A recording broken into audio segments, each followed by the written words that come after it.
வணக்கம் நண்பர்களே. நமது மகிழ் தொழிற் யூடியூப் சேனலுக்கு தங்களை அன்புடன் வரவேற்கிறேன். தினமும் ஒருபடி முன்னேறு என்ற தலைப்பின் கீழ் உடற்கல்வி ஆசிரியர் போட்டித் தேர்வுக்கு தயாராகி வரும் நமது சொந்தங்களுக்கு தினமும் 10 வினாவானது நமது மகிழ் தொழிற் தளத்தில் பதிவிடப்பட்டு வருகிறது. அதனைத் தொடர்ந்து இன்றைய தினமும் 10 வினாக்களானது பதிவிடப்பட்டுள்ளது. அவற்றை நாம் தற்போது பார்க்கலாம். முதல் வினா, mental quality developed through physical education. Option A self confidence, option B fear, option C laziness, option D anger. அதாவது உடற்கல்வி மூலம் வளர்க்கப்படும் மனப்பண்பு என்ன அப்படின்னு சொல்லி, மென்டலா என்ன டெவலப் பண்ணுது அப்படின்னு சொல்லி கேட்குறாங்க. அது வந்து தன்னம்பிக்கையா, பயமா, சோம்பேறித்தனமா, கோபமா அப்படின்னு சொல்லி கேட்குறாங்க. உடற்கல்வி மூலமா வரக்கூடிய ஒரு செல்ஃப் கான்ஃபிடன்ஸ், ஒரு மேட்ச்சுக்கு கூட்டு போறோம் அதெல்லாம் அங்கெல்லாம் நம்ம பார்ப்போம். அப்போ உடற்கல்வி மூலம் வளர்க்கக்கூடிய ஒரு பண்பு வந்து செல்ஃப் கான்ஃபிடன்ஸ் அப்படிங்கிறத ஆன்சர். So option A. அடுத்த question, main tool of physical education in teaching. உடற்கல்வி கற்பத்தலின் முக்கிய கருவி என்ன அப்படின்னு சொல்லி கேட்குறாங்க. ஏ மூமெண்டா, புக்கா, option A movement, option B book, option C examination, option D lecture. இயக்கமா, புத்தகமா, தேர்வா, சொற்பொழிவா அப்படின்னு சொல்லி கேட்டிருக்கிறாங்க. இது எல்லாத்துக்குமே ஒரு தெரிஞ்ச கொஸ்டின் தான், டைரக்ட் கொஸ்டின். ஒரு அவ்வளோ தூரம் யோசிக்க வேண்டியது இல்லை, நம்மளுக்கு தெரியும். ஆப்ஷன் ஏ மூமெண்ட், இயக்கம் அப்படிங்கிறது தான் இதுக்கான ஆன்சர். அடுத்த question, physical education teachers. A healthy living, option B laziness, option C indiscipline, option D isolation. உடற்கல்வி மாணவர்களுக்கு கற்பிப்பது என்ன? அதாவது உடற்கல்வியானது மாணவர்களுக்கு என்ன சொல்லித்தரோம் அப்படின்றத கேட்குறாங்க. ஆரோக்கியமான வாழ்க்கையா, சோம்பேறித்தனத்தை சொல்லித்தருதா, ஒழுங்கின்மையை கற்பிக்கிறதா, தனிமை அப்படிங்கிறத கற்பிக்குதா அப்படின்னு சொல்லி கேட்குறாங்க. ஈஸியான கொஸ்டின் தான். இதுக்கான answer option A healthy living. ஆரோக்கியமான வாழ்க்கையை தான் நம்ம உடற்கல்வி கற்பிக்குது அப்படிங்கிறத தெரிஞ்சுக்கணும். அடுத்த question, basics of physical education planning. Is, option A students needs, option B teachers wish, option C politics, option D business. அதாவது உடற்கல்வி திட்டமிடலின் அடிப்படை என்ன? மாணவர்களின் தேவையை வந்து திட்டமிடுதா, ஆப்ஷன் பி ஆசிரியரின் விருப்பம், ஆப்ஷன் சி அரசியல், ஆப்ஷன் டி வணிகமா திட்டமிட்டதெல்லாம் அடிப்படையாக கொண்டு இருக்கா அப்படின்னு சொல்லி கேட்குறாங்க. இதுக்கான ஆன்சர் ஆப்ஷன் ஏ மாணவர்களின் திறனை தான் திட்டமிடுறதா அடிப்படையாக கொண்டு வந்திருக்கு அப்படிங்கிறது அர்த்தம். அடுத்த question, evaluation in physical education is done. Option A no progress, option B punish, option C remove, option D criticise. இது உடற்கல்வியின் மதிப்பீடு ஏன் செய்யப்படுகிற, உடற்கல்வி ஏன் மதிப்பீடு செய்யப்படுகிறோம் அப்படின்னு சொல்லி கேட்குறாங்களா? மாணவர்களை முன்னேற்றத்தை அறியவா, இல்லை தண்டிக்கவா, இல்லை நீக்கவா, இல்லை வந்து விமர்சிக்கவா, கமெண்ட்ஸை சொல்லவா அப்படின்னு சொல்லி கேட்குறாங்க. ஏன்னா மாணவர்களோட முன்னேற்றத்தை அறியத்தான் நம்ம வந்து மதிப்பீடு செய்கிறோம், உடற்கல்வியோட மதிப்பீடு அப்படிங்கிறத செய்கிறோம். ஸோ ஆன்சரை வந்து ஆப்ஷன் ஏ முன்னேற்றத்தை அறிய. அடுத்த question, important characteristic of sports. A option A enjoyment, option B conflict, option C enmity, option D fatigue. அது விளையாட்டின் முக்கிய பண்பு என்ன அப்படின்னு சொல்லி கேட்குறாங்க. மகிழ்ச்சியா, சண்டையா, பகைமையா, சோர்வா அப்படின்னு சொல்லி கேட்குறாங்க. விளையாட்டோட முக்கிய பண்பே நமக்கு வந்து மகிழ்ச்சி, என்ஜாய்மெண்ட் அப்படிங்கிறதான் விளையாட்டோட முக்கிய பண்பு. ஓகே, அடுத்த கொஸ்டின், ஒலிம்பிக் கொடியில் உள்ள வளையங்கள் எதனை குறிக்கின்றன? Olympic rings symbolises. அதாவது option A countries, option B continents, option C cities, option D language.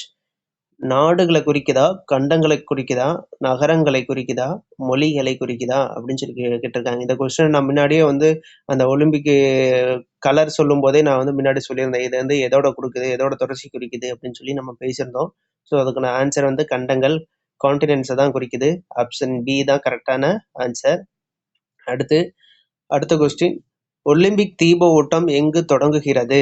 Olympic torch relay starts from எந்த இடத்துல இருந்து தொடங்குறாங்க அப்படின்னு சொல்லி கேட்குறாங்க. Option A Athens, option B Olympia, option C London, option D Paris. இதை முன்னாடி நம்ம சொல்லியிருக்கோம். இதை குறித்த குறிப்பு வந்து பின்னாடி நான் சொல்கிறேன். இதுக்கான ஆன்சர் வந்து ஆப்ஷன் பி ஒலிம்பியா. ஒலிம்பியாங்கிற இடத்துல இருந்து தான் இந்த ஒலிம்பிக் ஓட்டமான தொடங்குறாங்க. இதுக்கு ஒரு சின்ன டீட்டெயில் இருக்குது. பின்னாடி கடைசியில் நம்ம இது குறித்து நம்ம ஒரு சின்ன ஸ்டோரி மாதிரி நம்ம சொல்லுவோம். Next question. ஒலிம்பிக் இயக்கத்தின் தலைமையகம் ஹெட் குவார்ட்டர்ஸ் ஆஃப் ஐஓசி.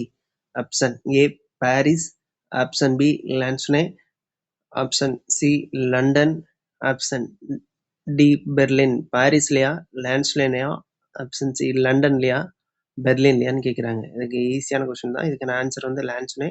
அது எந்த கண்ட்ரியில் இருக்குது அப்படின்னு கேட்டிங்கன்னா சுவிட்சர்லாந்தில் இருக்கு. அடுத்த கொஸ்டின் அடுத்த question last question. Social skill developed through physical education. உடற்கல்வியின் மூலம் வளர்க்கப்படும் சமூக திறன் என்ன அப்படின்னு சொல்லி கேட்குறாங்க. Option A cooperation, option B isolation, option C hostility, option D jealousy. அதாவது ஒத்துழைப்பா, தனிமையா, பகைமையா, பொறாமையான்னு கேட்குறாங்க. கோஆர்டினேஷன் தான் நம்ம இது முன்னாடி ஒரு தடவை பார்த்துருக்கோம். ஒத்துழைப்பு கோஆப்ரேஷன் அதுதான் வந்து உடற்கல்வியின் மூலம் வளர்க்கப்படும் ஒரு சமூக திறன். அதுக்கான இது. இத்துடன் இன்றைய 10 வினாவானது முடிவடைந்தது. இந்த ஒலிம்பிக்ஸின் தீபத்தை பற்றி ஒரு சின்ன ஸ்டோரி மாதிரி ஒன்று பார்ப்போம். அதுக்கு முன்னாடி நமது மகிழ் துளிர் யூடியூப் சேனலை சப்ஸ்கிரைப் செய்யலைன்னா சப்ஸ்கிரைப் செய்து கொள்ளுங்கள். பெல் ஐக்கனை அழுத்திக் கொள்ளுங்கள். அப்பொழுதுதான் நாங்கள் பதிவிடும் தகவலானது வந்து சேரும். இதை நாங்கள் ஒரு சேவையாக தான் செஞ்சுட்ருக்கோம். அதனால நமது சொந்தங்கள் ஆதரவு தாருங்கள். ஆதரவு தரும் பட்சத்தில் தான் நாங்கள் வந்து சிறப்பாக செயல்பட முடியும். எதிர்பார்த்த ஆதரவு இல்லைன்னா விரைவில் வந்து இந்த பதிவுகளை வந்து ஸ்டாப் பண்ணிக்கலான்னு ஒரு ஐடியாவில் இருக்கும். எனவே சப்ஸ்கிரைப் செய்து நண்பர்களுக்கு ஷேர் செய்யுங்கள். அப்பொழுதுதான் வருங்காலங்களில் நாங்களும் சிறப்பாக செயல்பட முடியும். சரி, இந்த ஒலிம்பிக் தீபம் பற்றி பார்ப்போம். இந்த ஒலிம்பிக் தீபமானது கிரேக்க நாட்டில் ஒலிம்பியா என்ற இடத்துல இருந்து கொண்டு வராங்க. அங்கே வந்து ஒரு மத குரூப் பெண் வேடம் அடைந்த ஒரு பெண் அவங்க வந்து ஒலிம்பிக் தீபத்தை சூரிய ஒளியிலிருந்து எடுப்படுவாங்க. ஒரு குழி கண்ணாடி அப்படிங்கிற ஒரு கண்ணாடியை வச்சு சூரிய ஒளியில வந்து அந்த தீபத்தை எடுப்பாங்க.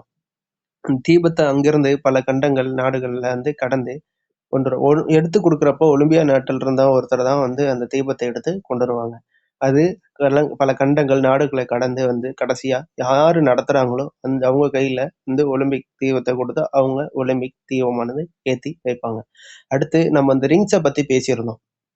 இந்த கலர்ஸ் இந்த ஒலிம்பிக் கொடியில இருக்கக்கூடிய 5 கண்டங்கள், அந்த இந்த கண்டங்கள் 5 ரிங்ஸ் இருக்கும் அப்படின்றத பத்தி இருக்கும். அந்த ஒவ்வொரு கலரும் ஒவ்வொரு கண்டங்களை குறிக்குது. இப்போ ப்ளூன்றது அமெரிக்க கண்டத்திலையும், கருப்புன்றது ஆப்பிரிக்க கண்டத்திலையும், சிவப்பு அப்படிங்கிறது ஆஸ்திரேலிய கண்டத்திலையும், மஞ்சள் அப்படிங்கிறது ஆசிய கண்டத்தையும், பச்சை அப்படிங்கிறது ஐரோப்பிய கண்டத்தையும் குறிக்குது. இந்த ஒவ்வொரு கண்டங்களும் ஒவ்வொரு நாட்டை குறிக்குது. அதே மாதிரி இந்த கலர் ஒவ்வொன்றும் ஏதோ ஒரு தேசிய எல்லா நாட்டோட தேசிய கொடியில இருக்க கலர்லையும் இந்த ஏதோ ஒரு 6 கலரும் கண்டிப்பா மேட்ச் ஆகும். ஏன் 6 கலர் அப்படின்னு சொல்றேன்னு கேட்டீங்கன்னா, இப்போ 5 கலர் இருக்கு. ரிங்ஸ்ல 5 கலர் இருக்கும். அந்த வெள்ளை பட்டு துணின்னு சொல்லியிருப்போம், ஒயிட் சில்க் பேக் சைட்ல அந்த பிரிண்ட் பண்ணியிருக்குது, அதோட 6 கலர் ஆச்சு. இந்த 6 கலரும் ஒவ்வொரு நாட்டுல இருக்க தேசிய கொடியோடையும் கண்டிப்பா சிங்க் ஆயிருக்கும். அதுதான் அதோட முக்கியமான ஒரு சிறப்பம்சம். சரி, உங்களுடைய வெற்றி பயணத்தில் உங்களுடன் பயணிக்க உங்களோட தோளோட தோள் நின்று வெற்றி பெறும் வரை ஒன்றாக பயணிப்போம். ஆதரவு தாருங்கள். நாங்களும் வருங்காலத்தில் சிறப்பாக செயல்பட உங்களது ஆதரவு தேவை. ஆதரவு தந்தால் சிறப்பாக செயல்படுவோம். நாங்கள் வெற்றி நிச்சயம், வெற்றி நமதே. நன்றி, வணக்கம்.